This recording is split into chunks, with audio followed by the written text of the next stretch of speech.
Entonces, lo que sucede es que, al igual que en los primeros temas, empezamos con la resolución de una ecuación y luego vamos a pasar a resolver un sistema de ecuaciones. Y es el caso de las ecuaciones diferenciales ordinarias. Entonces,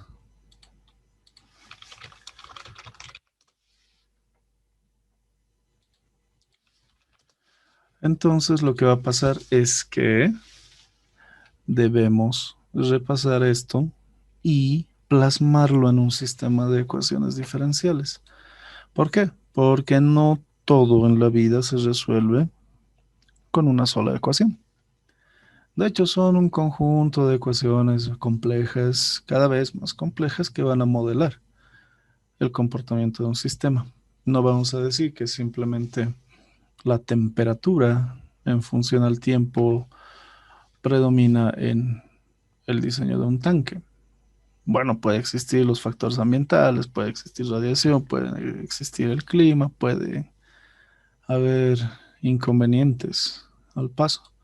Por lo tanto, todos estos métodos que los hemos aprendido, los vamos a aplicar en lo que se conoce como sistemas de ecuaciones diferenciales ordinarias. Ojo, que son ordinarias. ¿Qué quiere decir eso? Que si bien en un principio nosotros estuvimos resolviendo y es igual a una función de x y de y, ahora no nos basta. No vamos a tener simplemente esta función. Vamos a tener múltiples funciones. Por ejemplo, yo puedo tener x', que sea una función de tiempo, x, y z. Y', que sea una función de tiempo, x, y z. Ah, bueno, no vamos a poner otra y, ¿sí? Sino más bien una posición z. En este caso será una función de ese tipo. Pero ojo, que tengan f no representa que sean exactamente la misma función. Yo le voy a poner función 1, función 2, función 3, porque cada una va a representar un comportamiento diferente en cada coordenada, porque en suma, y este pequeño ejemplo que estamos poniendo acá, nos diría que, bueno, pues si yo considero que esto es X, que esto es Y y que esto es Z, vamos a modelar el comportamiento de alguna partícula en función al tiempo. ¿Está bien? En sus tres coordenadas. Entonces, ¿qué vamos a hacer? ¿Cómo voy a resolver esta complicación? Claro, necesito los sistemas de ecuaciones diferenciales. Pero estos sistemas van a venir de dos maneras diferentes. La primera, que va a ser el sistema como tal, que vamos a tener estas ecuaciones independientes que en conjunto van a definir el comportamiento de un sistema físico, químico, microbiológico y de cualquier tipo, un fenómeno. Y también vamos a tener lo que se conoce como una ecuación diferencial, pero de orden superior. ¿Sí? Esta ecuación diferencial de orden superior, bueno, ¿en qué difiere de las otras? En que ya no simplemente vamos a tener y', sino que podemos contar con una y segunda prima o una tercera. Ah, bueno, entonces, ¿qué voy a hacer? Vamos a tomar el primer caso, que consiste en una segunda derivada. Veamos que, por ejemplo, tenemos que, digamos, una expresión que depende de X está multiplicando a Y segunda prima. Otra expresión que depende también de X multiplica a la Y prima. Más otra expresión, lo vamos a poner de esta manera. Una expresión R de X que multiplica a Y. Más una expresión S de X igual a cero. Esta es una ecuación diferencial de segundo orden. Ojo que el orden está relacionado con las derivadas. ¿Sí? ¿Qué es lo que vamos a hacer acá? Esto no es un sistema, pero sí se puede convertir en un sistema con las sustituciones adecuadas. ¿Qué sustitución creen que podemos aplicar? Ok, entonces, ¿qué es lo que podemos hacer acá? Si yo quiero cambiar todo este sistema, o mejor dicho, esta ecuación diferencial de segundo orden, puedo aplicar un cambio de variable tal que podría decir que mi cambio de variable es u y esto será y'. Por lo tanto, si yo derivo y consideramos que esto está respecto del tiempo, u' será la segunda derivada, ¿verdad? Entonces, con este pequeño cambio de variable es que podemos facilitar la resolución de esta ecuación diferencial de segundo orden en un sistema de dos ecuaciones. ¿Cómo? De la siguiente manera. Si yo aplico la sustitución en la ecuación, es decir, voy a sustituir todo esto acá, ¿qué me queda? P de X y la segunda derivada es U' más Q de X. Y' es U, perfecto, más R de X por Y más S de X igual a cero. Quiere decir que simplemente me quedo con una derivada. Por lo tanto, U', puedo despejar todo esto y, bueno, pues simplemente me quedará que menos SX menos, le pondremos una factorización, RXY más QX por U. Todo esto dividido entre el polinomio de X será una derivada más. Pero yo tengo que tener un sistema de dos ecuaciones con dos incógnitas. Claro. ¿De dónde va a salir la otra? De acá. Que Y' es igual a U. Y tengo mi sistema. Entonces, si tengo una ecuación de orden superior, cualquiera que sea el orden, puedo sacar su equivalencia como un sistema. O sea que una ecuación de orden superior se puede convertir sin mucho problema en un sistema de ecuaciones diferenciales ordinarias. Pero, ¿y cuál va a ser la gran diferencia entre estos dos? Uno, que son más ecuaciones. Otro, que la fenomenología está relacionada. Si es que acá hablamos de temperatura, derivada de la temperatura en función al tiempo y la segunda derivada de la temperatura respecto al tiempo, ya son otros conceptos muy diferentes a decir la posición relativa de una partícula en un sistema cartesiano en función al tiempo. Por lo tanto, ¿qué vamos a hacer? Tenemos que considerar los valores iniciales. Ojo, todavía no estamos haciendo problemas de valor frontera. Todo esto se resume en problemas de valor inicial. Así es que ya vamos a ver luego de este avance de los sistemas de ecuaciones diferenciales ordinarias, o mejor de orden superior, ¿cómo se resolverán los problemas de valor frontera? Mientras tanto, todo es problema de valor inicial, ¿sí? Ahora, lo que les decía, acá, ¿qué condiciones iniciales necesitamos? ¿Y cuántas? Necesitamos tantas condiciones iniciales como variables tengamos. O sea que en este caso en particular yo necesito 4 condiciones iniciales. Vale decir que necesito x en función al tiempo inicial, y en función al tiempo inicial y z en función al tiempo inicial. Si esto fuesen concentraciones como tanto nos encanta hacer en diseño de reactores, serían las concentraciones de diferentes especies, muy probablemente, o la concentración de una especie en diferentes tanques.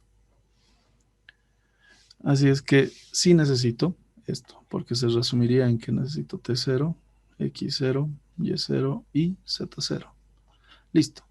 ¿Para qué? Para determinar ya sea un tiempo final y consecuentemente los valores de la posición, o restringir a alguna posición en particular, ya sea un XN, un YN o un ZN, como limitante.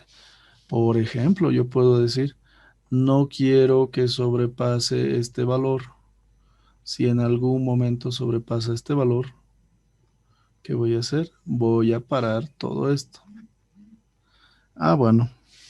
Entonces, acá puede estar un valor limitante para y sub n. Ojo, se puede limitar también de esa manera y encontrar el tiempo en el que atraviesa esa frontera. Y en el caso de que fuese una ecuación diferencial de orden superior transformada en un equivalente de sistemas de ecuaciones diferenciales ordinarias, de primer orden, claro, ¿qué va a pasar? Yo necesito cuántos valores iniciales, a ver, ¿cuántos creen? Si para esto, para un sistema de 3 ecuaciones diferenciales, yo necesito 4. ¿Cuántas creen que para este sistema de 2 ecuaciones diferenciales necesitaré? ¿Cuántas condiciones iniciales? Sería 3, ¿sí? Sí, de hecho sí, porque vamos a necesitar, a ver, vamos a hacer un recuento. Primero, ¿dónde está? En este caso, hay un pequeño error acá y lo tenemos que hacer notar porque no vamos a arrastrarlo. No debe ser respecto del tiempo, debe ser respecto de X. En este caso, todo está con X. ¿Cómo me doy cuenta de que sería respecto de X y no del tiempo? Precisamente por la variable independiente que estoy manejando en todo, ¿verdad? Entonces, sí, en efecto, yo como tengo 2 ecuaciones, necesito 3 valores iniciales. ¿Qué valores iniciales necesito? Bueno, pues X sub 0, también necesito Y sub 0 y U sub 0. ¿Hasta dónde voy a calcular todo esto? Mediante algún método. Voy a calcularlo hasta un xn o hasta algún valor de y sub n o u sub n. Entonces, ya sabemos cómo se hace. Lo más típico de hacer, ya saben que es calcular hasta algún valor de x sub n, hasta el término de la variable independiente. Bueno, entonces, ¿qué vamos a hacer? Vamos a aplicar los métodos que ya conocemos. ¿Se puede aplicar a sistemas? Claro que se puede. ¿Cómo voy a aplicar a un sistema? Vamos a ponerlo primero esquemáticamente y luego vamos a ver un ejemplo simple. ¿Está bien? A la ecuación que deseamos aplicarle todo esto, la vamos a escribir de esta manera. y segunda prima más x cuadrado y prima más x coseno de x, o no, lo vamos a cambiar un poco.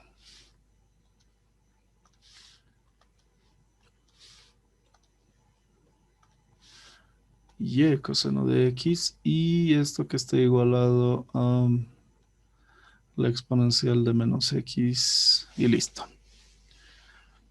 Primero, estamos haciendo el difícil, por decirlo así. ¿Para qué? Para que cuando veamos una propuesta de simplemente un sistema de ecuaciones diferenciales donde no tengamos que hacer esta transformación por cambio de variable, sea mucho más fácil. ¿Sí? ¿Qué es lo que hacemos? El cambio de variable, que se nos dice que como esta es una segunda derivada, mi cambio de variable debe considerar a la primera. Es decir, que u será y'. Por lo tanto, al derivarlo respecto de la variable independiente, u' será la segunda derivada de y.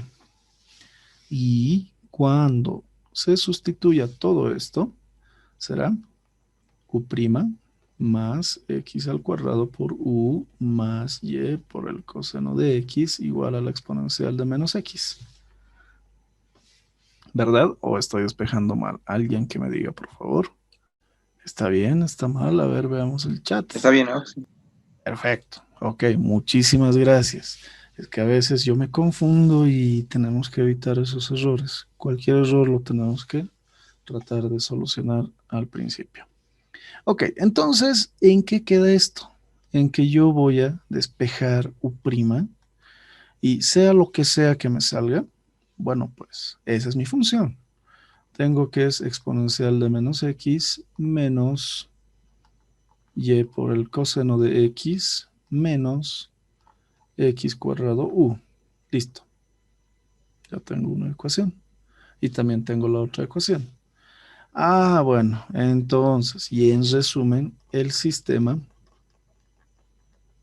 será, primero,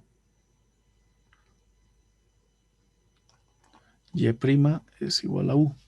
Segundo, u' es igual a la exponencial de menos x menos y por el coseno de x menos x cuadrado u.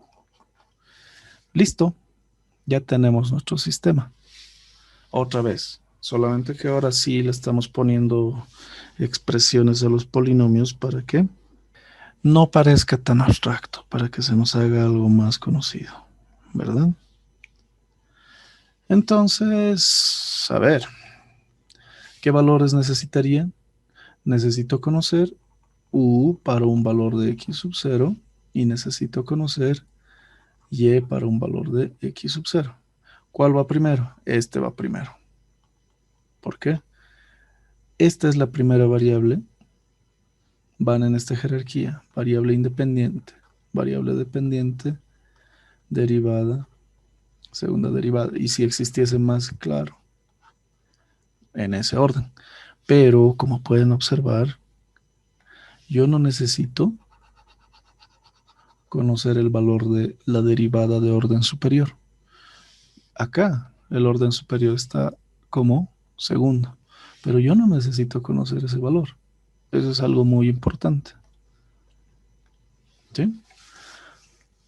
Bueno, ya tengo mi sistema, ya tengo mis valores iniciales y claro, voy a tener mi limitante que va a ser un xn, para lo cual yo tendré que calcular los valores de u sub n y también de y sub n. Obviamente esto va primero, ¿verdad?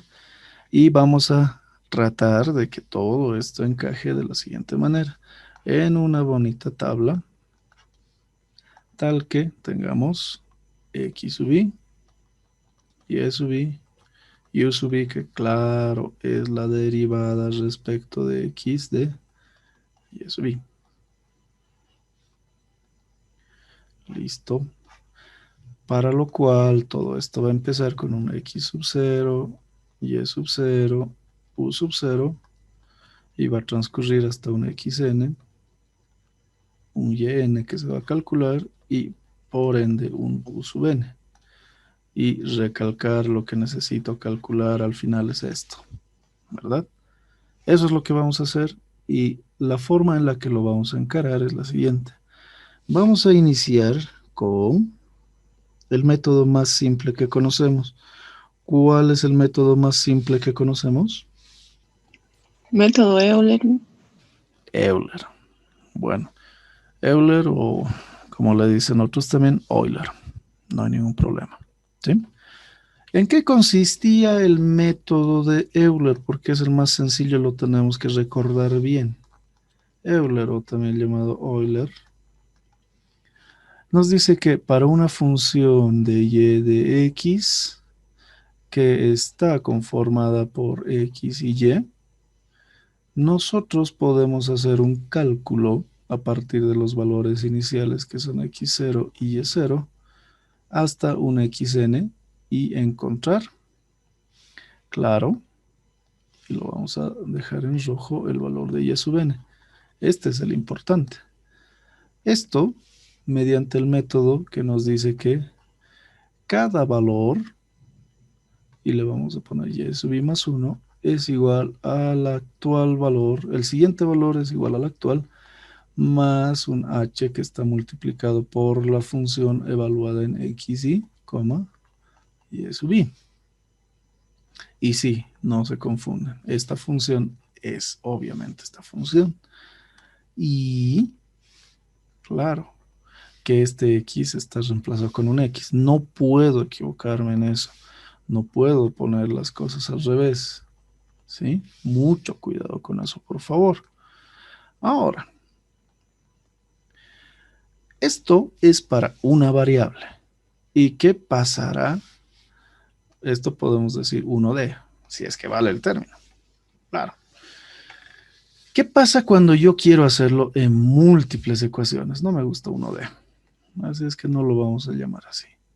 Si quiero adaptar todo esto a un sistema, yo sé que voy a tener, por ejemplo, dy de x, que es u, y de u de x que dijimos que era la exponencial de menos x, y copiamos lo de atrás, menos y coseno de x, menos x cuadrado u. Listo. Este es mi bonito sistema. ¿Cómo voy a aplicar todo esto? La forma en la que se aplica y cambia esta ejecución es la siguiente. Esta derivada de u respecto de x va a calcular los valores de y. Y esta derivada de u respecto de x va a calcular los valores de u. Vale decir que y sub i más 1 es igual a y sub i más h por la función, pero de x sub i, y sub i, u sub i. ¿Por qué? Porque ya tenemos tres variables, ¿verdad? ¿Cómo creen que será entonces la función para esta segunda ecuación?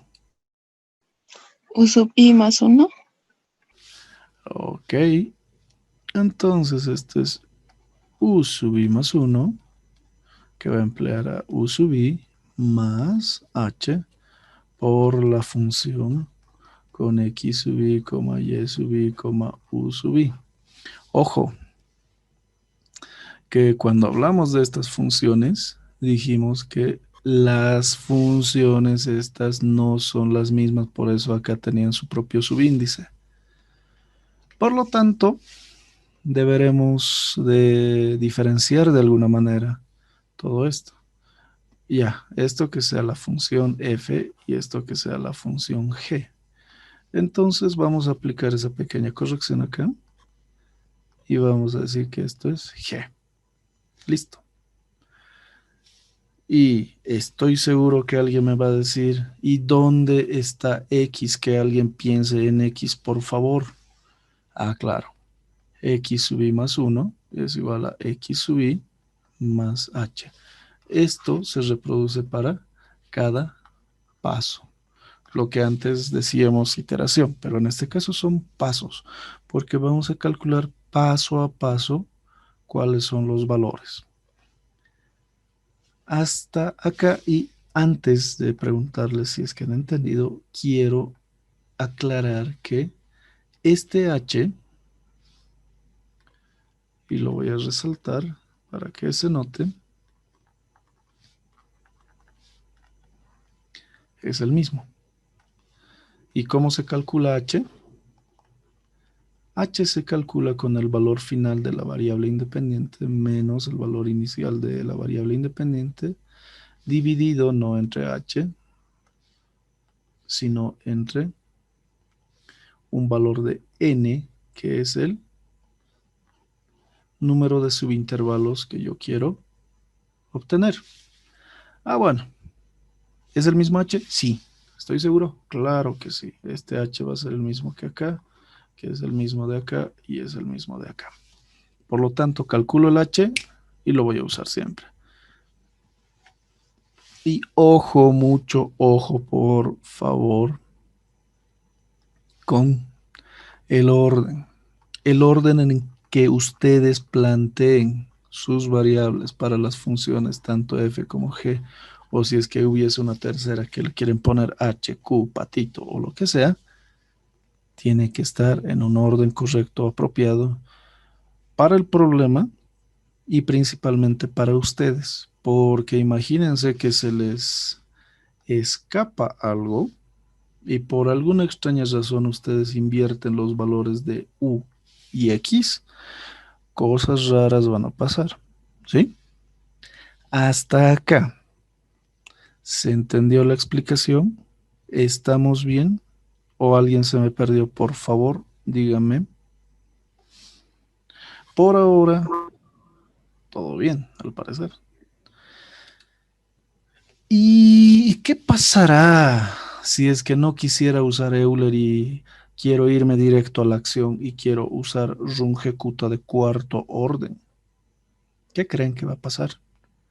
A ver, solo con este ejemplo vamos a anotar. Ojo que todavía estamos anotando, no estamos resolviendo.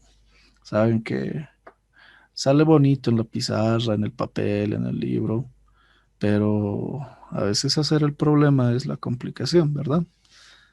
Vamos a, de forma genérica, tomar las funciones y vamos a ver qué es lo que sucede.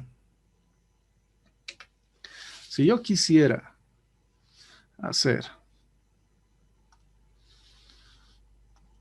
Rungecuta de cuarto orden y yo tengo que y' es igual a la función de x, y, u, y que u' es a la función g de x, y, u, ¿qué es lo que voy a hacer? Lo mismo, exactamente lo mismo, porque yo sé que cada y se va a ir calculando a partir de la actual más h sextos de K1 más 2 veces K2 más 2 veces K3 más K4. ¿Sí? Pero el problema es que no conozco estos valores. ¿Qué voy a hacer? Ah, bueno. Vamos a ver cuán importante es el orden acá. Ya sé.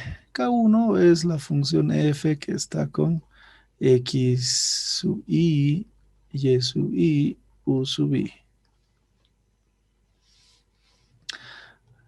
K2 es la función que va a tener a x sub i más h medios, coma, y sub i más, ¿qué? Ah, si no me acuerdo, puedo retroceder un poco y ver qué era Runge cuarto. ¿Qué dice? Que a esto se le suma h por K1 medios. Listo. Más HK1 medios. Ok, y U sub i, uy, ahí tengo un inconveniente. ¿Cuál es el inconveniente? Que necesitaría el mismo H, pero otro valor de K1, porque este K no es lo mismo que este K. ¿A qué me refiero? Que el valor de la constante que vayamos a calcular y se refiere a U no es el mismo. Yo necesito calcular, por ejemplo, yo puedo ponerle un, no sé, quiero decirle P y quiero decir que sea P1, esta constante. Yo estoy escogiendo el nombre y lo vamos a calcular de la misma manera. Entonces, eso es lo que va a venir acá. Y en vez de ponerlo de esta manera, lo vamos a corregir y va a quedar de la siguiente forma. Quedará P1. Va a quedar P1 y listo.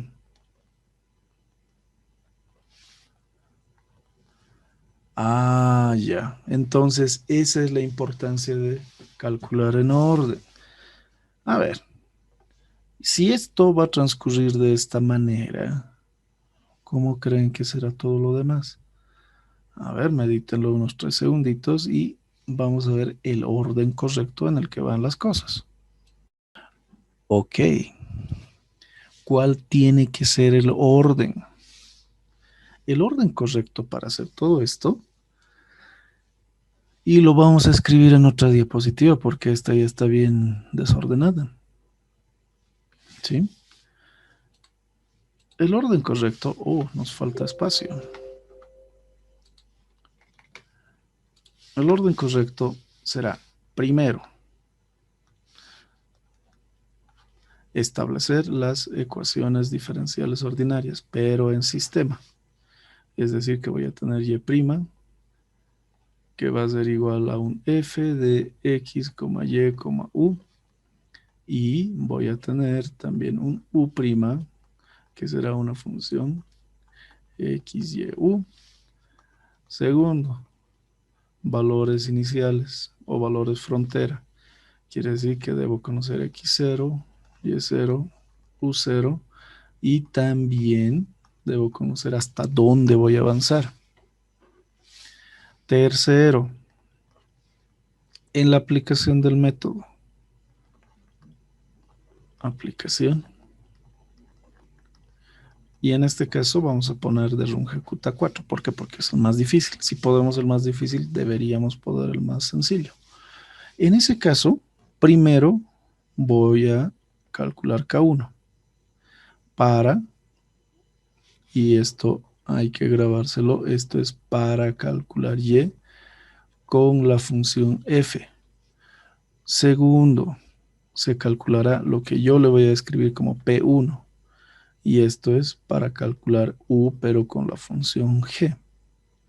Luego, K2, P sub 2, K3, P sub 3, K4, P sub 4. Y al final, recién voy a calcular Y sub I más 1 y Z sub I, no es Z en este caso, no estoy con términos de Z, sino que estoy con términos de U sub I más 1. ¿Está bien? ¿Cómo? De la manera que ya la conocemos, que esto va a ser U sub I más H sextos por P1 más 2 veces P sub 2 más 2 veces P sub 3 más P sub 4 y acá lo propio pero con Y. A ver, hasta acá, compañeros, compañeras, jóvenes, señoritas, damas y caballeros, alguien se me ha perdido, alguien no sabe por qué estamos relacionando K con F y con Y o P con U y con G. Por favor, díganme.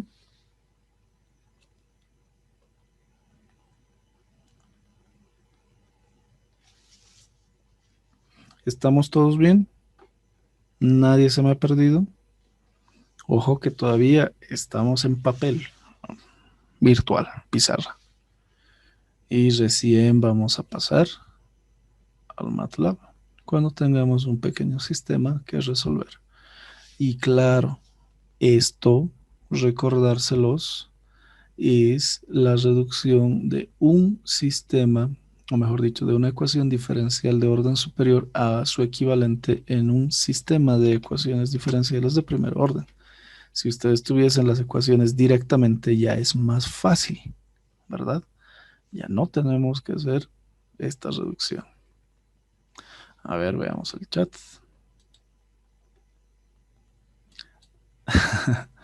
Ok. Si se han perdido, es mejor rescatarlos. Así es que pierdan cuidado. ¿Sí? A ver. Vamos a nuevamente. Primero, si yo tengo un sistema de ecuaciones diferenciales ordinarias, lo voy a expresar como tal, donde las derivadas deben estar despejadas e igualadas a lo que va a ser una función de todas las demás variables. En nuestro caso, tenemos dos y', u', donde debe estar la variable independiente x y las variables dependientes que serán y u para ambos. Por lo tanto, ¿qué vamos a hacer? Escribirlas correctamente para empezar. Segundo, por el enunciado y las condiciones definidas en este, debemos de obtener los datos de los valores iniciales, ¿sí? X sub 0, Y sub 0, U sub 0 y el límite hasta dónde voy a manejar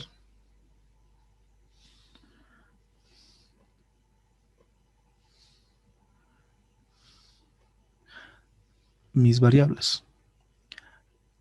Entonces, ¿qué más? ¿Qué más necesito hacer? Debo empezar a aplicar un método. Y el método más largo que hemos visto por ahora, porque por mí yo quiero ver el Runge-Kutta 5, que es el de Fellberg, y lo único que hace es aumentar constantes. Nada más. En eso lo complica. Lo primero, voy a calcular K1. ¿Cómo voy a calcular K1? Con la función f. Es decir, que todos los valores de K se van a calcular con la función f. Y lo voy a escribir. Acá K1 se va a calcular con f de x sub i, y sub i, u sub i. Mientras que P1 se va a calcular con la función g, con x sub i, y sub i, u sub i. Ah, ya. Entonces, ahí sí tiene sentido decir que K1 va con f. ¿Por qué? K1 se calcula en función a esa función, valga la redundancia, o con esa función. Y P1 con G. P1 con G. ¿Sí? Luego, como este era el segundo cálculo, estos dos me sirven para calcular K2 y también P sub 2. Y así sucesivamente vamos a ir calculando todo esto hasta que al final yo tenga todo eso, los cálculos de los nuevos valores. Y en el entendido que yo empiezo con un valor de x sub 0, y sub 0, u sub 0, voy a tabular el siguiente valor x sub 1, y sub 1 y u sub 1. ¿De dónde van a salir estos valores sub 1? De los cálculos. Y sub 1 resulta de este cálculo. Y sub 1. Y u sub 1 resulta de este. Así es que se van a ir calculando de esa manera. Se ve muy tedioso hacerlo a mano. Muy, muy, muy tedioso. Imagínense cuando no existían computadoras a disposición. Era terrible este cálculo. No se podía hacer muy fácilmente. Ahí sí era un cálculo muy, muy, muy grave. Bueno, no tan grave, sino que muy tedioso. Imaginarse hacer esto con la regla de cálculo, sin calculadora siquiera. Por eso es que se han desarrollado métodos tan relativamente simples en sus pasos para poder calcular ecuaciones diferenciales. Y ahora tenemos la ventaja de la computadora. Y bueno, todo esto hasta que finalmente lleguemos a el valor final, que es lo que estamos buscando. ¿Sí? Espero que si en algún momento se me han extraviado antes, ya se hubiesen eh, reconstituido en el buen camino de las ecuaciones diferenciales ordinarias. Está entendido, es razonable. Por lo pronto, y a pesar de que ya hemos hecho lo de Runge-Kutta-4, vamos a empezar con Euler. ¿Sí? ¿Está claro? ¿Alguien tiene alguna duda? Consulta, comentario.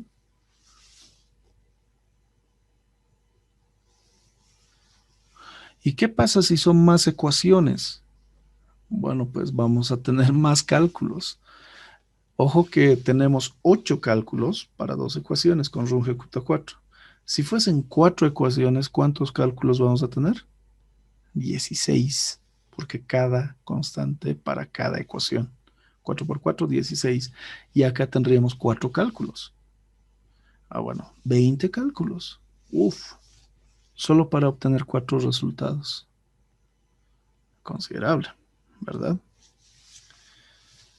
Entonces, deben ser cuidadosos, por favor. Cuidado que no estén respetando este orden. K1, P1, K2, P2, K3, P3, K4, P4.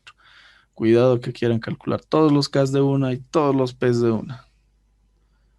Van a tener problemas precisamente con la forma de aplicar, como lo vimos acá, con este tipo de aplicación.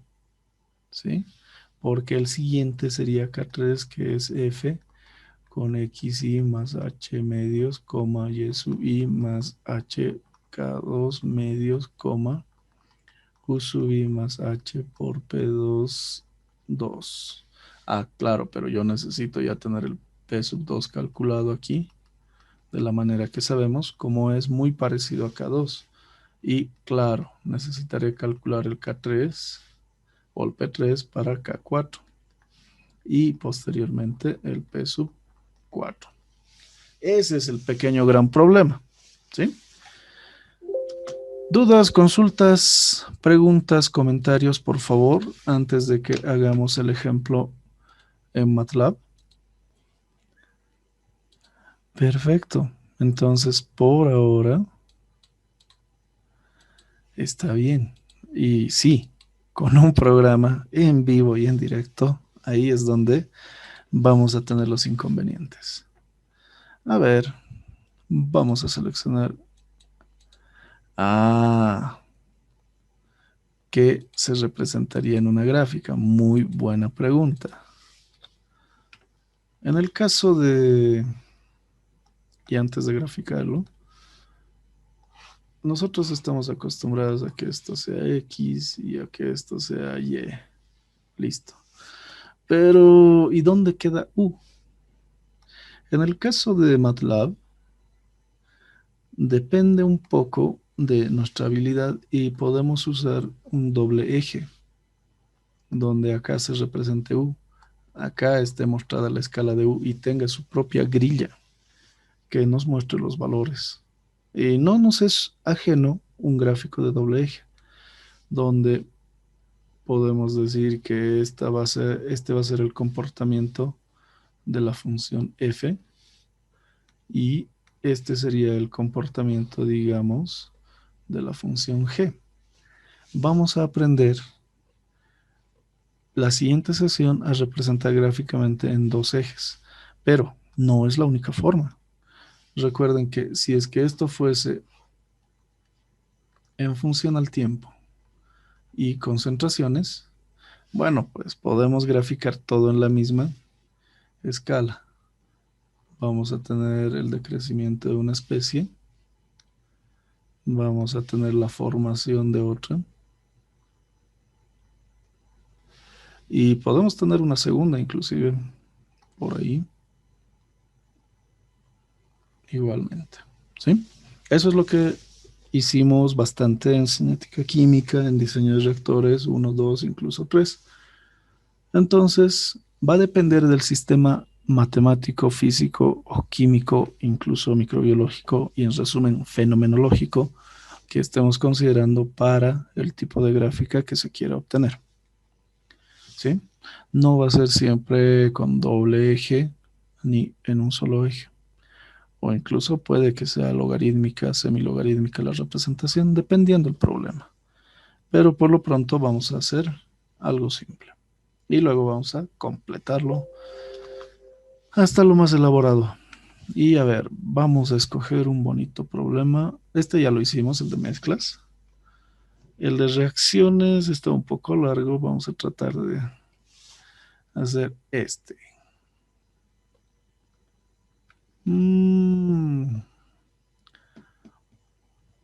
Este es un ejercicio típico que se acostumbra a hacer en la asignatura de métodos numéricos 1 y también en métodos numéricos 2, que son las ecuaciones de Lotka-Volterra, que nos muestran el desarrollo de un ambiente con el modelo depredador-presa. Esta ecuación diferencial, que son dos ecuaciones diferenciales, un sistema de dos ecuaciones diferenciales ordinarias, nos muestra el desarrollo de una población de conejos, que son las presas, y zorros, que son los depredadores. Y tiene varios factores en consideración, que va a ser la cantidad de nacimientos de la población de zorros, de conejos, cómo mueren, si hay una interacción entre estos dos y resulta algo. Entonces, podemos resolver esto y graficarlo en la misma escala temporal, porque simplemente van a ser números y vamos a ver qué es lo que nos resulta. ¿Sí? Ok. ¿Qué les parece este ejemplo para empezar? Un poco sanguinario, lo sé, pero es lo que va a pasar. Vamos a hacer un balance poblacional. Primero, vamos a reconocer los datos. R, ojo, es para los conejos. Y F para los zorros. Obviamente esto proviene del inglés. Rabbit y fox. Así es que lo que vamos a hacer es lo siguiente. Primero, una población de 10.000 conejos. Este es el valor inicial de la población de conejos. Es acechada por 25 zorros. Ok, este es el valor inicial de la población de depredadores. El factor de crecimiento poblacional de conejos es de 100 y 0,15. Quiere decir que, bueno, pues no todos los conejos que nacen van a seguir vivos por alguna extraña razón. Entonces ya tenemos A y tenemos también B. La posibilidad de la muerte de los conejos al encontrarse con los depredadores es 0,7. Esto es C. Mientras que D es de 0,15, que representa la dependencia del crecimiento poblacional de los depredadores. Ya tengo D también. Relacionado con el éxito de la cacería y el crecimiento de los depredadores, y me da el valor de E. O sea, tengo todos los valores. Y en este caso es simplemente una ecuación que vamos a utilizar. Bueno, a ver, tratemos de representar esto en MATLAB y cómo es que todo va a suceder.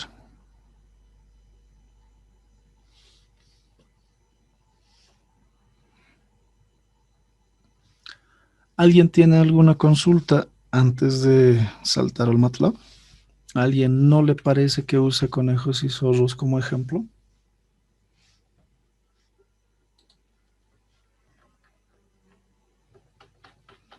Bueno, entonces, a ver, veamos el... Lamentablemente es algo que va a suceder en la naturaleza. Así es que no es mea culpa. ¿Sí? Bueno, entonces lo que vamos a hacer es tratar de representar esto primero con Euler. Luego vamos a complicarnos la existencia con Runge-Kutta 4.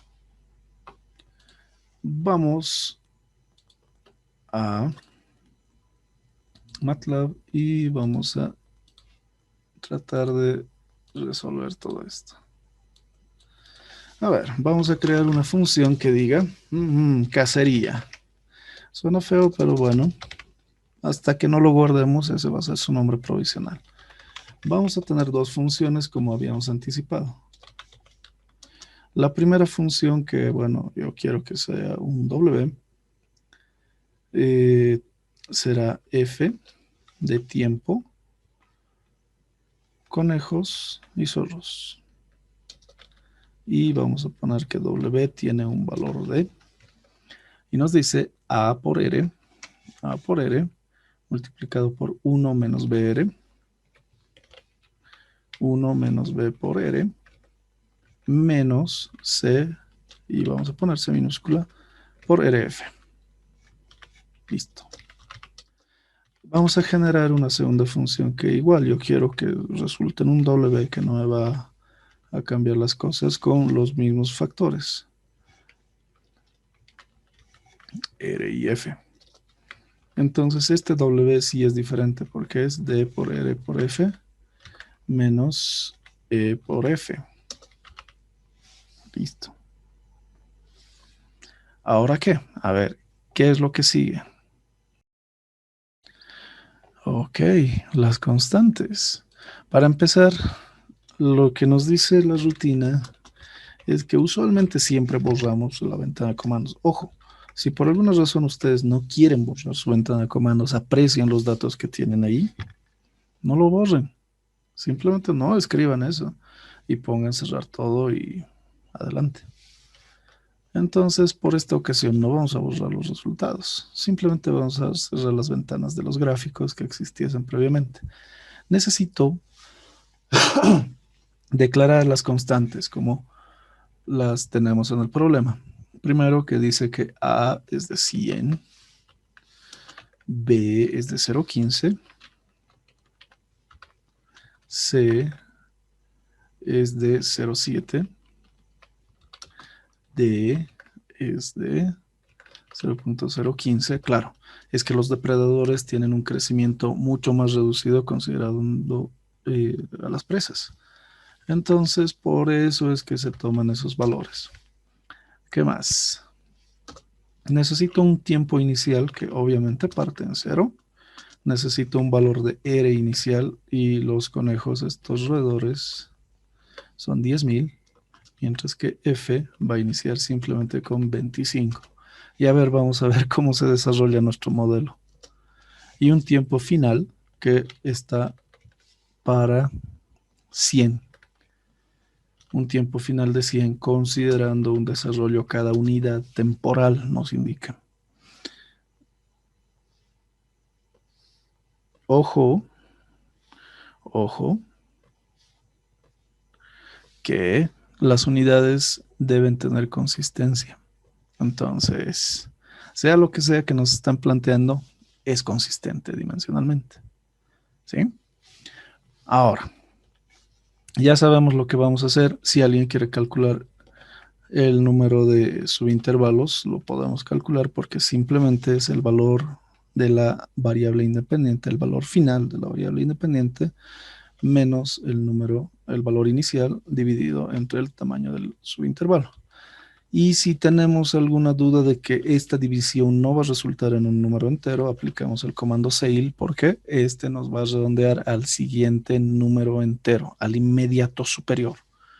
Recordando que si aplico ceil a 6.023 me va a salir 7, no 6. No es redondeo, sino es ajustar al siguiente valor entero. ¿Qué vamos a hacer acá?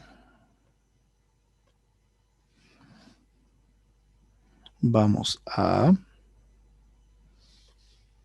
empezar con el método, ¿sí? En principio, como de costumbre, vamos a tratar simplemente de resolver y al final vamos a realizar el almacenamiento, presentación de datos y graficación. O tratamos de hacerlo todo. Ok, necesito almacenar conejos. Voy a crear un vector llamado conejos que va a empezar con el valor de r sub 0. Y voy a crear un vector en mayúsculas que diga zorros, que va a empezar con f sub 0. ¿Por qué? Porque esa es la cantidad inicial. Y recién vamos a... bueno, le pondremos tiempo también. Tiempo que va desde el valor de t0. Vamos a crear un ciclo for para el tiempo t, que va a ir desde 1 hasta tiempo n cada cierto h. Por si acaso, por si decidimos cambiar el tamaño del subintervalo. ¿Y qué más vamos a tener acá?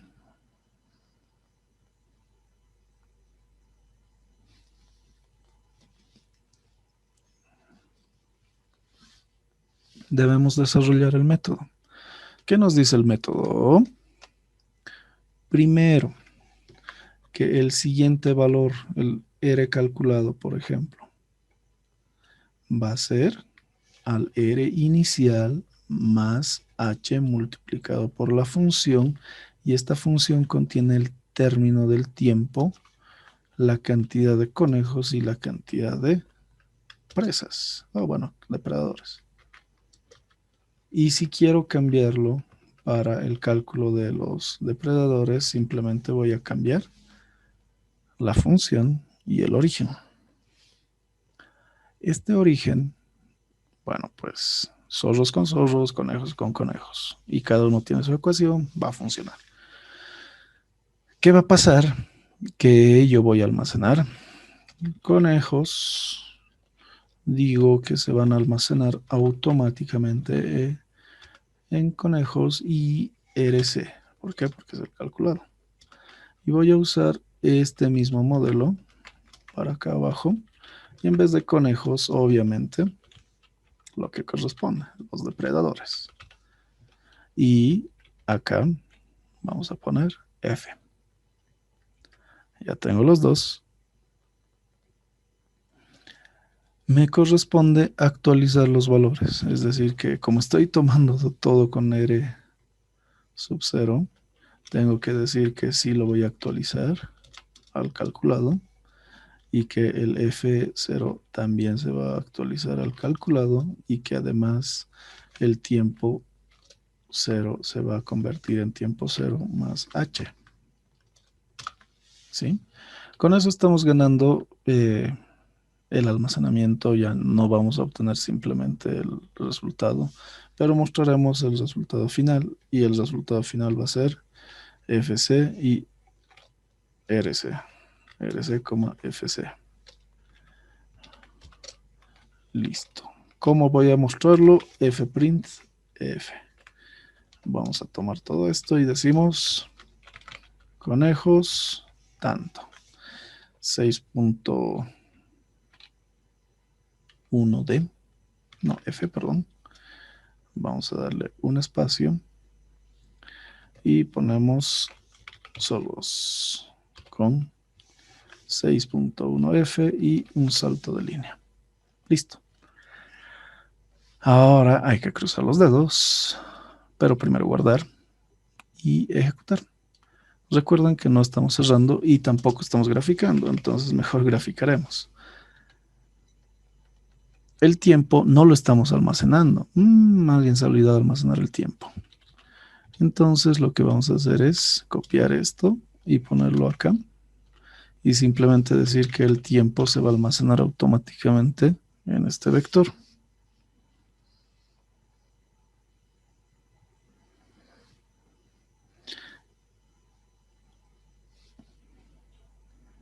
¿Y qué es lo que va a suceder? Tengo que graficar tiempo, coma, conejos. Tiempo, coma, zorros. Y vamos a ponerle una grilla. Vamos a ponerle la leyenda que diga primero van conejos y luego van zorros. Y listo. Con eso teóricamente tendría que salir y me falta un punto y coma acá. Ya está. Veamos qué sucede. Ah, ojo. No, vamos a ver. Ahí está. Algo ha fallado. Quiere decir que en algún momento con estos datos no está funcionando todo como debería. Miren. Nan, nan. ¿Qué pasa cuando sucede todo esto? Es bonito encontrar errores. ¿Por qué? Debemos ver de dónde salen. Bueno, si yo quiero ver de dónde está resultando el error, puedo simplemente inspeccionar la tabla que he generado, ¿no? Tiempo, conejos, zorros. La ejecuto, me va a salir un montón. Está bien. Y puedo ver dónde ha empezado a fallar. ¿Qué me dirían de este modelo con simplemente estos datos? ¿A qué conclusión pueden llegar ustedes con estos datos? Que estamos hablando del país de las maravillas, por lo tanto nadie se coma a nadie. En este caso, los están reexterminando de acuerdo a estos datos, porque miren, de 10.000 baja La a un verdad, negativo muy grande y los muy depredadores suben. Entonces ya esto es irreal, quiere decir que la plaga de depredadores es realmente una plaga. ¿Qué pasaría si le bajamos a 5, por ejemplo? Ya son 5 tristes zorros para 10.000 conejos.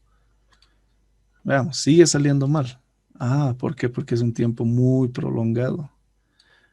Miren que algo en los datos puede estar ocasionando que la caída sea muy severa. Entonces, muy probablemente alguno de estos datos no es el adecuado para este desarrollo. A, B y C. Puede ser que como es muy negativo, el valor de C sea demasiado grande.